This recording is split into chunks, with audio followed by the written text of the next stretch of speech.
Bem-vindos à aula 165, item 4 do capítulo 18. Item 4, período de produção, período de espera e período de provisão.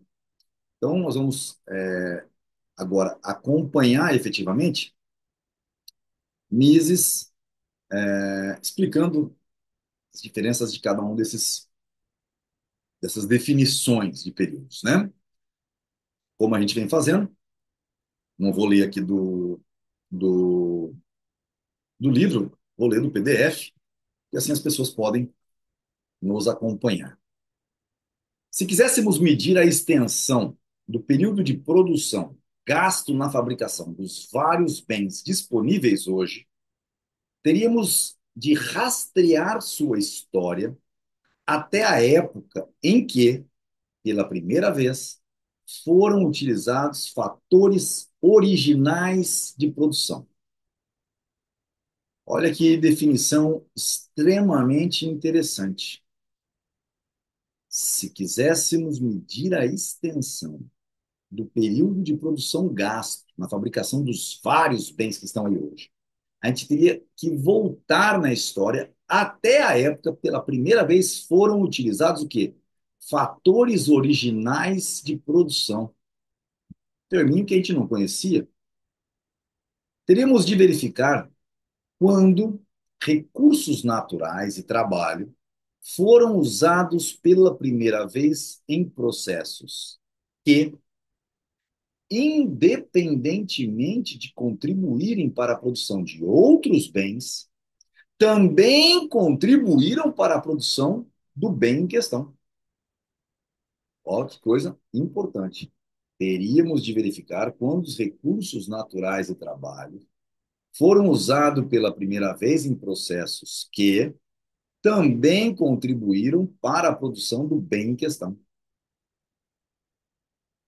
Para resolver esse problema, seria necessário resolver o problema da imputação física.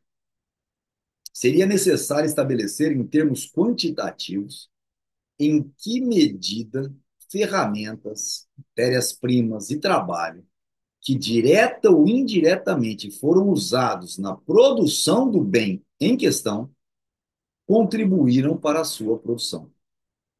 Teríamos de remontar nossas investigações ao momento em que se originou a acumulação de capital, a poupança daqueles que até então viviam da mão para a boca.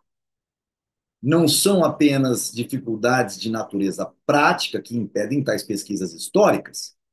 Diante da própria impossibilidade de resolver o problema da imputação física, sequer conseguiríamos iniciar tais investigações. Rodrigo, quero entender melhor o que ele está dizendo aqui. O que ele está dizendo aqui tem a ver com aquela história que muitos já viram na internet, do Milton Friedman, contando a história do lápis, que para fazer um lápis precisa disso, daquilo outro, envolve um simples lápis, uma infinidade de pessoas, horas. E o que ele está querendo dizer ali é justamente o que está aqui, não é só a infinidade, a pessoa que fez o pneu do caminhão, para fazer o pneu do caminhão, alguém teve que ir lá tirar o látex das coisas, depois teve que fazer a vulcanização, então usou o propano, é infinita a cadeia, né? A cadeia de bens de produção é infinita. E infinita no tempo também. Então, é isso que ele está colocando aqui. Nem o próprio agente homem, nem a teoria econômica tem necessidade de medir o tempo gasto no passado para a produção de bens disponíveis hoje. Não teriam o que fazer com tais dados, ainda que pudessem obtê-los. O problema com o qual se defronta o agente homem é o seguinte: como aproveitar da melhor maneira a quantidade existente de bens disponíveis? Essa é a questão. Ele faz suas escolhas empregando cada parte dos bens que estão à sua disposição, de maneira a satisfazer as necessidades mais urgentes que ainda não foram satisfeitas. Para realizar este intento, precisa saber qual a extensão do período de espera que o separa do momento em que atingirá cada um dos diversos objetivos, entre os quais deverá escolher horas para realizar que intento, o intento de satisfazer as necessidades mais urgentes que ainda não foram satisfeitas. Ele precisa saber, então, qual a extensão do período de espera que o separa do momento em que atingirá cada um dos diversos objetivos, desde o mais urgente até o menos urgente, entre os quais deverá escolher. Como já foi assinalado e precisa ser novamente enfatizado, não há necessidade de se olhar para trás e querer saber a história de cada um dos vários bens de capital disponíveis. O agente homem conta o período de espera e o período de produção sempre a partir do dia de hoje. Da mesma forma que de nada adiantaria saber quanto trabalho e que quantidade de fatores materiais de produção foram gastos na produção dos bens disponíveis agora. Também de nada adiantaria saber se a sua produção consumiu mais ou menos tempo. As coisas são avaliadas exclusivamente do ponto de vista dos serviços que os fatores podem prestar para a satisfação de futuras necessidades. Os sacrifícios já feitos e o tempo absorvido na sua produção não são cogitados. Pertence a um passado já morto. É necessário que se compreenda que todas as categorias econômicas estão relacionadas com a ação humana e não têm nenhuma correlação direta com as propriedades físicas das coisas. O objeto do estudo da economia não são os bens e serviços, são as ações e as escolhas humanas. O conceito praxeológico de tempo não é o mesmo que o da física ou da biologia.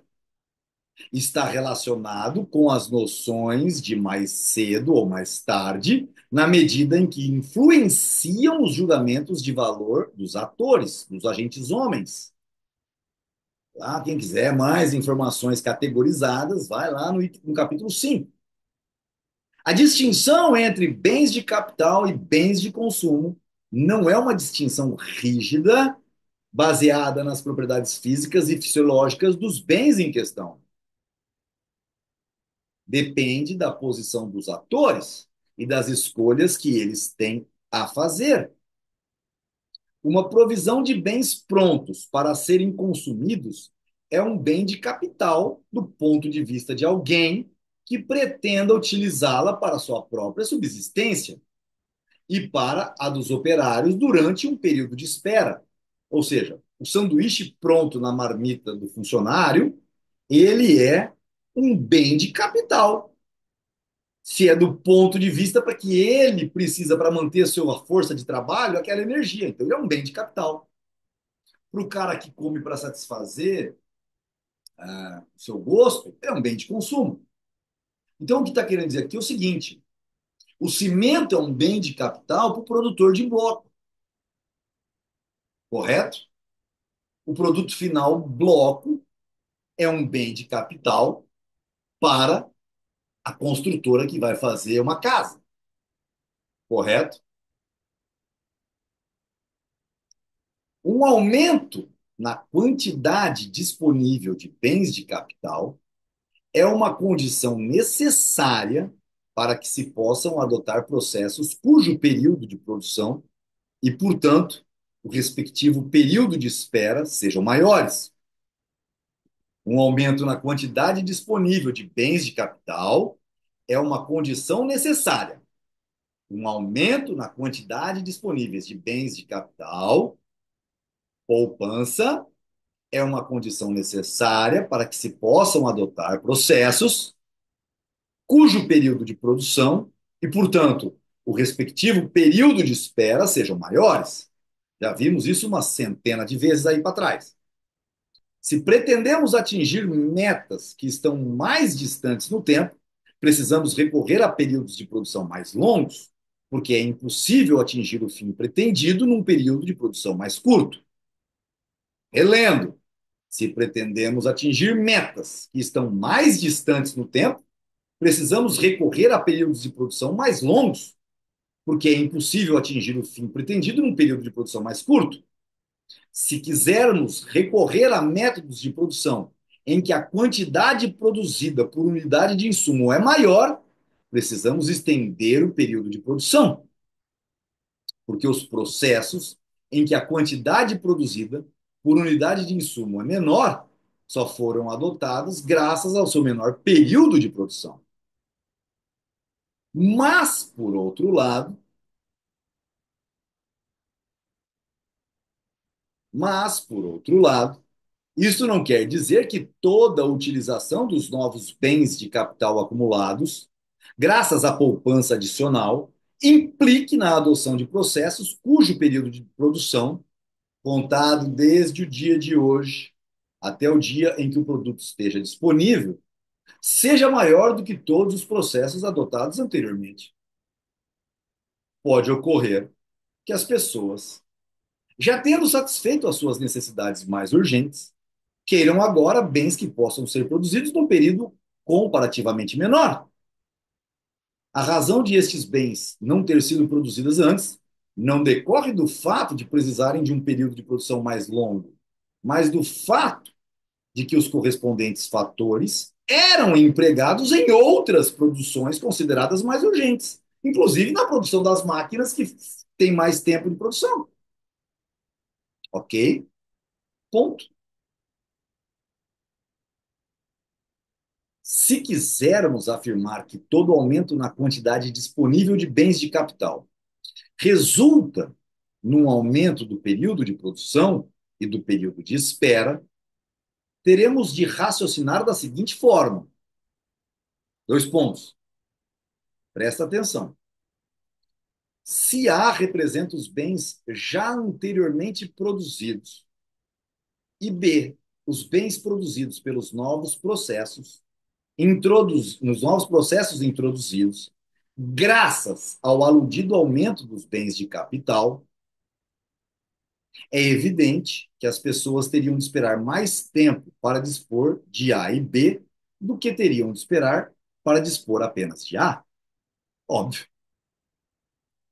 Para poder produzir A e B, foi preciso adquirir não só os bens de capital necessários para a produção de A, mas também aqueles necessários para a produção de B. Se os meios de subsistência poupados para tornar possível que os correspondentes operários produzissem B tivessem sido consumidos imediatamente, outras necessidades estariam sendo atendidas mais cedo. A maneira pela qual os economistas que se opõem à chamada escola austríaca habitualmente tratam o problema do capital pressupõe que a técnica empregada na produção é inexoravelmente determinada pelo nível de conhecimento tecnológico, que é muito importante. Muito importante. Olha aqui, ó.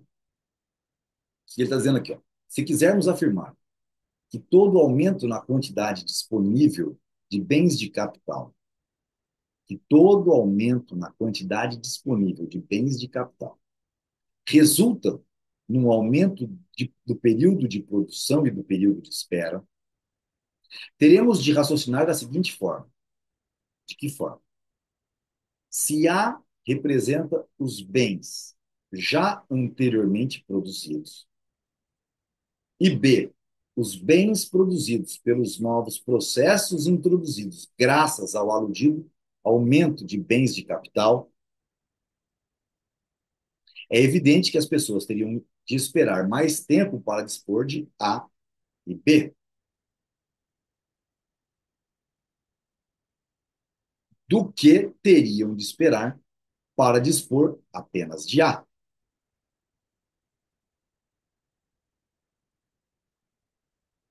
Representa os bens já anteriormente produzidos. A são os itens já anteriormente produzidos. E B serão os mesmos produtos produzidos pelo novo processo, pelos novos processos introduzidos, graças ao aludido aumento de bens de capital. Então, A foi feito,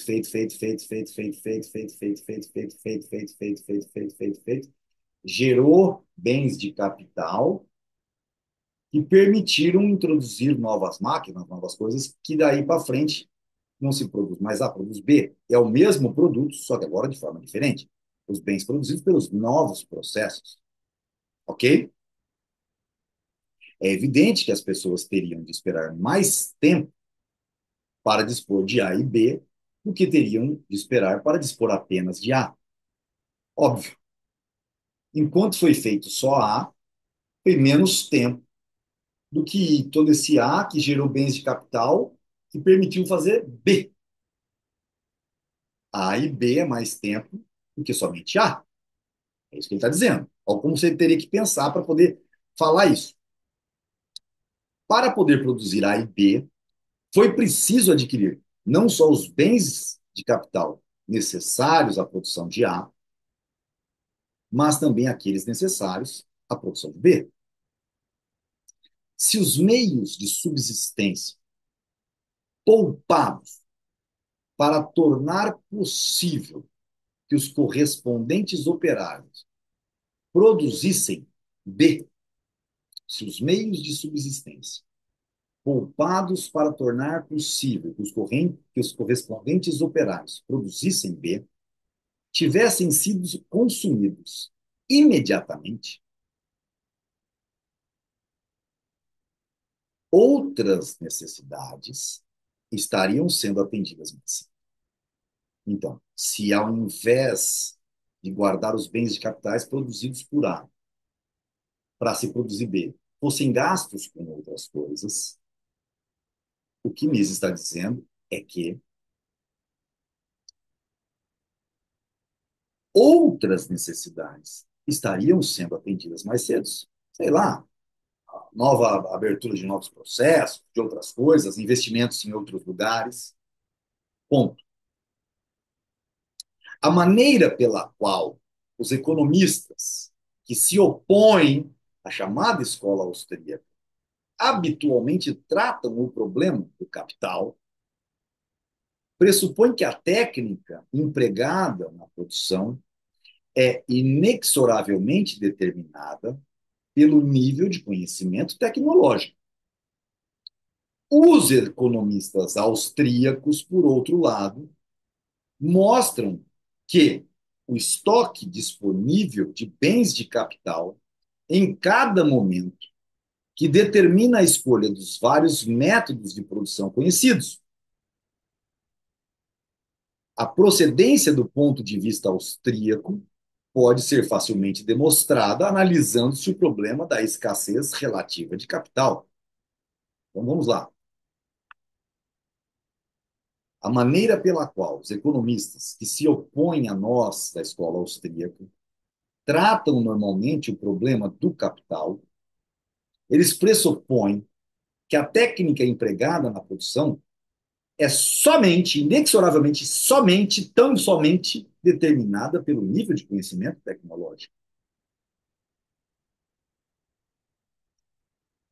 Qual é o erro? Não é porque existem fábricas de camiseta que são extremamente tecnológicas que ainda não existem fábricas marginais que produzem camisetas de outro tipo. Os economistas austríacos, por outro lado, mostram que é o estoque disponível de bens de capital e não o conhecimento tecnológico, é o estoque disponível de bens de capital em cada momento que determina a escolha dos vários métodos de produção escolhidos, conhecidos. A procedência do ponto de vista austríaco pode ser facilmente demonstrada, fazendo o quê? Analisando se o problema da escassez relativa de capital, para uma empresa que não tenha o capital para comprar o mais alto maquinário tecnologicamente falando, ele vai comprar um de menor quantidade, depende dos bens de capital. Os bens de capital que ele vai precisar usar para reorganizar a fábrica e assim sucessivamente, correto? Ver Frederick August Hayek, The Pure Theory of Capital, né, a teoria pura do capital. É certamente inadequado rotular com nacionalidades certas linhas de pensamento, como Hayek observou muito bem na página 47 desse livro, nota 1.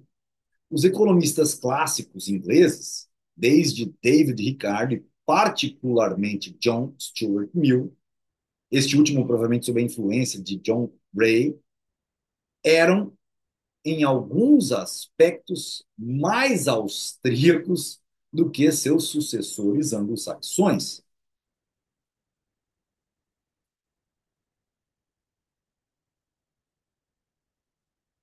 Sendo que eles pensavam muito mais como nós, austríacos, do que, né, aqueles que o sucederam.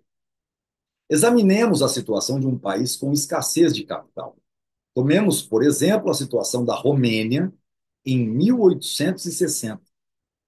O que faltava, certamente, não era conhecimento tecnológico. Não havia nenhum segredo nos métodos tecnológicos praticados nos países do Ocidente. Estavam descritos em inúmeros livros e eram ensinados em muitas escolas.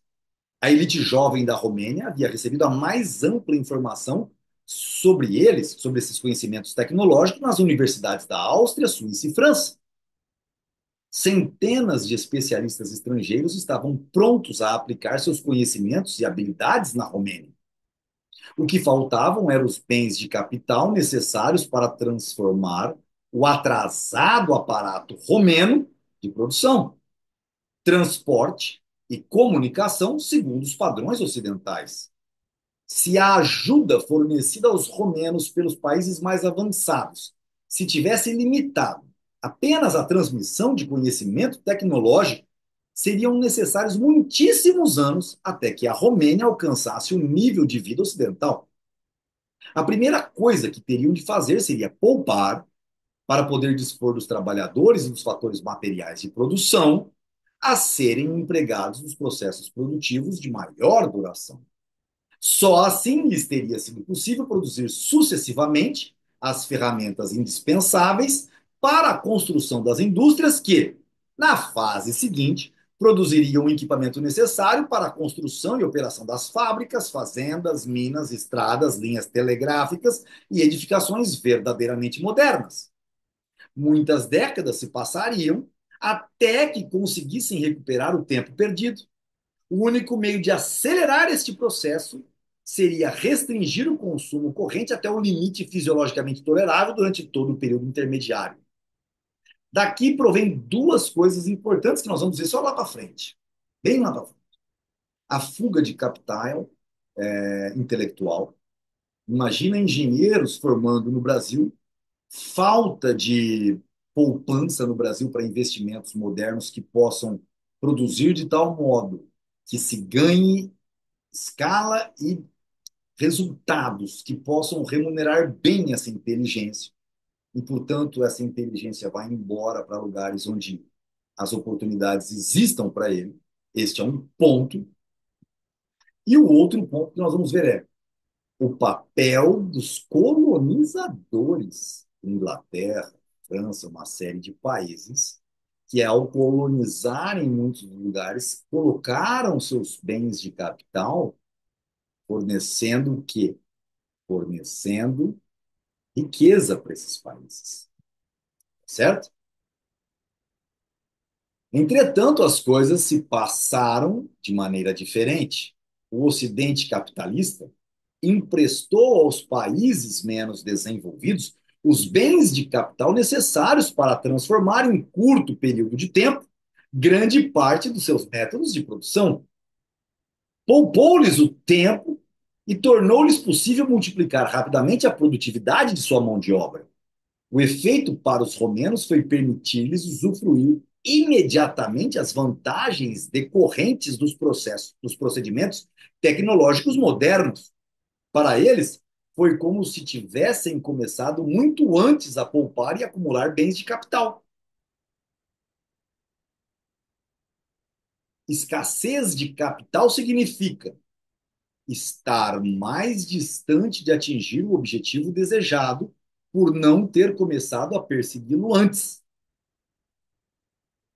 Escassez de capital significa estar mais distante de atingir o objetivo desejado por não ter começado a poupar antes. Por ter negligenciado de fazê-lo no passado, faltam os produtos intermediários, embora estejam disponíveis os fatores naturais com que produzi-los. Escassez de capital é carência de tempo. É a consequência de ter começado tarde a buscar o fim desejado. É impossível descrever as vantagens decorrentes da disponibilidade de bens de capital e as desvantagens resultantes da falta de bens de capital sem evocar o elemento tempo, o mais cedo e o mais tarde. Tudo grifado, tudo de sumíssima importância. Só ver a nota 10. Referência bibliográfica. Ter bens de capital à nossa disposição equivale a estar mais perto da meta desejada. Um incremento na quantidade de bens de capital disponíveis possibilita atingir fins mais distantes no tempo, sem ser forçado a restringir o consumo, a fazer com que a população sofra. Horas, pessoal, o que você está colocando aqui já para estragar lá o spoiler geral da nação? Porque quando a gente passa por aqui, o que está ficando claro é o efeito da poupança de bens de capital, o acúmulo de bens de capital, de tal forma que a gente chegue mais longe, possa alcançar objetivos muito mais bem elaborados, muito de maior quantidade de tecnologia, que vão trazer mais benefícios, que se não formos enganados por monetarismos, nós vamos fazer o quê? Nós vamos enriquecer a população justamente com a poupança, com a transformação das coisas em bens de capital e com esse acúmulo. E este é o ponto chave. O que nós vivemos nos últimos 200, nos últimos 50 anos, vai, de monetarismo absurdo, foi uma paralisação da evolução da riqueza na nossa sociedade. Quando as pessoas começam a sentir que vem tempos muito difíceis, agora é resultado do sentimento de que o nosso crescimento populacional continua se mantendo, mas o nosso crescimento tecnológico, efetivamente falando, com alocação de recursos corretamente falando, não se deram da maneira que o mercado não intervencionado pelo Estado teria tomado. Eu vou dar um exemplo. Muito do dinheiro das big techs vieram de uma expansão monetária e de dinheiro fácil investido nas big techs. Será que se nós tivéssemos tomado outros caminhos, nós teríamos desenvolvido inteligência artificial e robótica como está hoje? Provavelmente. Provavelmente. Eu vou dizer que provavelmente não. Poderiam. Mas eu vou dizer por que eu vou dizer provavelmente não. Porque talvez as coisas tivessem se engendrado de forma diferente. Sem tanta intervenção estatal, talvez o mercado tivesse se preocupado em resolver problemas outros. Contudo, a riqueza gerada a cada degrau que nós subiríamos faria com que nós procurássemos resolver esses problemas de ordem como a inteligência artificial. Então, quando eu disse provavelmente, é porque 50 anos é um período histórico pequeno, mas pode ser que os acúmulos de capital tivessem se sucedido de tal maneira que nós estivéssemos já indo para Marte, certo? Pois bem. Uma redução de bens de capital, por outro lado, implica na renúncia de objetivos que anteriormente estavam ao nosso alcance, ou então na restrição do consumo. Ora, se nós estamos gastando, por conta de monetarismo, nossos bens de capital, as fábricas estão deteriorando, ficando obsoletas e a gente não está nem usando elas, estamos fazendo outras coisas por conta dessa má alocação de recursos, nós estamos queimando bens de capital, nós vamos ter um preço a pagar. As guerras acabam acontecendo no frigir dos ovos, muito por conta dessas situações. Ter bens de capital significa, mantidas iguais às demais circunstâncias, um ganho temporal, ou seja, inclusive a igualdade na quantidade de fatores naturais disponíveis. Ou seja, ter bens de capital significa um ganho temporal. Acúmulo de poupança de bens de capital significa guardar tempo. Certa feita, eu escrevi um artigo, Caixão tem gaveta, justamente por conta desta parte. E eu espero que vocês, ao passarem por aqui, para eu saber que vocês passaram mesmo, me solicitem o artigo. Vou deixar grifado de amarelo.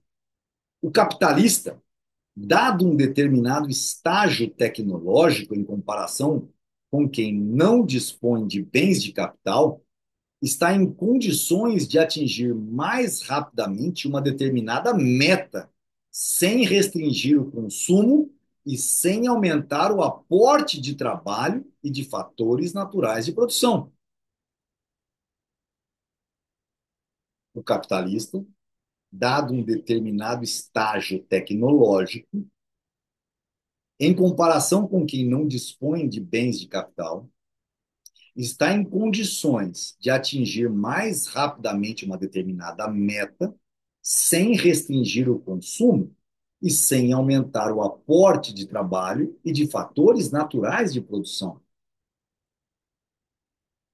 Ou seja, depois que o capitalista já está num estágio tecnológico, que é o acúmulo de bens de produção, já colocou ele lá na frente, ele, em comparação de quem ainda está lá pelejando, esse cara está em condições de atingir mais rapidamente uma meta, seu objetivo, sem restringir consumo, sem aumentar aporte de trabalho, nem de fatores naturais de produção. Então, ele tem muito mais eficiência do que o outro. Ele vai fazer produtos mais baratos do que o outro. E esse é o ponto. O fato é que muitas vezes vale mais a pena, e a gente já viu preços monopolísticos, uma série de coisas, este capitalista aportar bens de capital em determinado local para que ele consiga vender muito mais, produzindo lá e não tendo os gastos de transporte que podem inviabilizar, inclusive, a compra dos seus produtos. Esse é o ponto. Por isso que há a expansão das fábricas países afora. Sua vantagem na partida se mede em tempo do capitalista.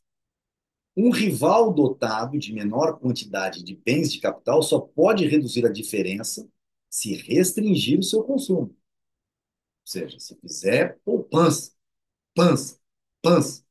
Essa é a palavra de ordem.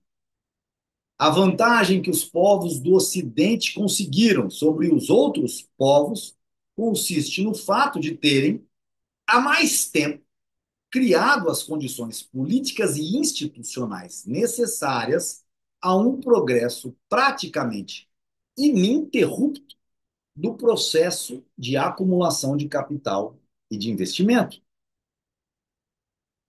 foi o nosso modelo capitalista laissez-faire, uma moeda em ouro, que fez com que nós pássemos muito.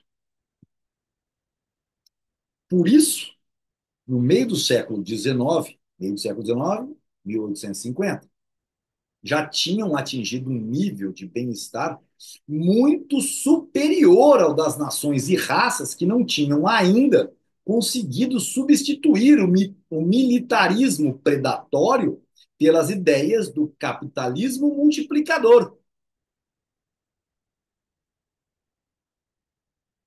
Substituir o militarismo predatório pelo, pelas ideias do capitalismo multiplicador. Abandonados à sua própria sorte e sem a ajuda do capital estrangeiro, esses povos atrasados precisariam de muito mais tempo para melhorar os seus métodos de produção, transporte e comunicação.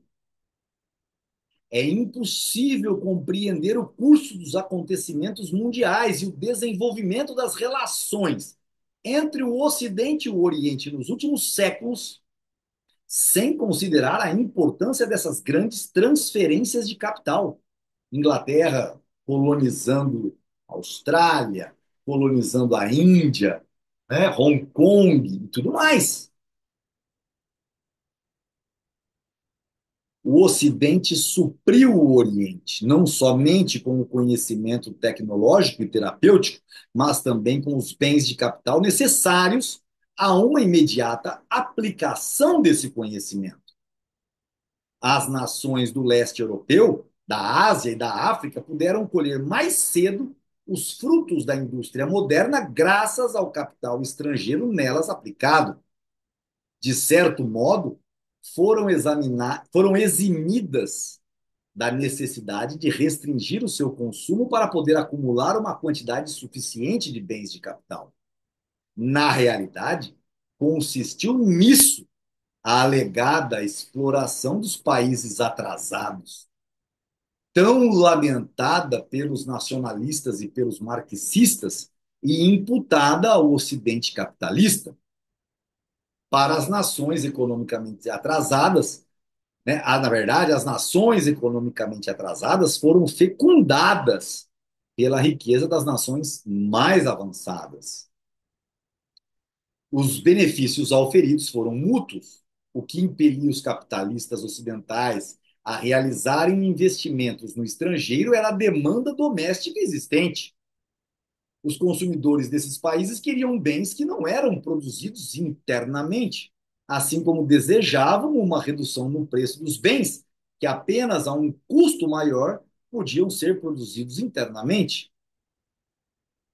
Se os consumidores dos países capitalistas do Ocidente se tivessem comportado de outra maneira, ou se tivesse havido restrições insuperáveis à exportação de capital, não teria havido nenhum investimento estrangeiro. Teria havido maior expansão da produção doméstica na Inglaterra em vez de uma expansão lateral no exterior. Não compete à Cataláxia, e sim à história, examinar as consequências da internacionalização do mercado de capitais, seu funcionamento e sua desintegração final em consequência das políticas expropriatórias adotadas pelos países receptores dos aludidos capitais. Porque a Índia e todo mundo que viu os ingleses malvadão expropriaram as indústrias, não jogaram as indústrias fora, queimaram. Nossa, isso aqui não era meu, vai embora. Não, prenderam como fazer, pegaram para eles, chama roubo. A Cataláxia limita-se a analisar os efeitos de uma maior ou menor disponibilidade de bens de capital. Comparemos as condições de dois sistemas isolados de mercado que denominaremos de A e B. Ambos são iguais em tamanho, população, recursos naturais e conhecimento tecnológico. Diferem entre si apenas um do outro pela quantidade de bens de capital, sendo essa quantidade maior em A do que em B. Isto implica dizer que, em A, são empregados inúmeros processos cuja produção é maior por unidade de insumo do que os processos empregados em B. Em B, não podem ser adotados os processos de maior produtividade, devido à sua relativa escassez de bens de capital.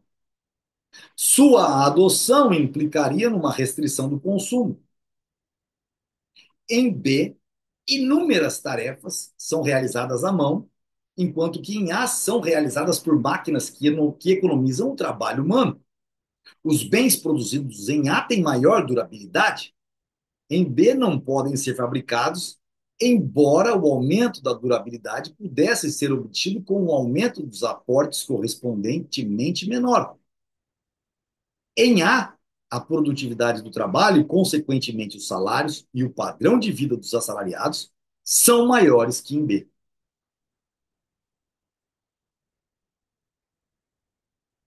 Ver John Bates Clark, Essentials of Economic Theory, 1907.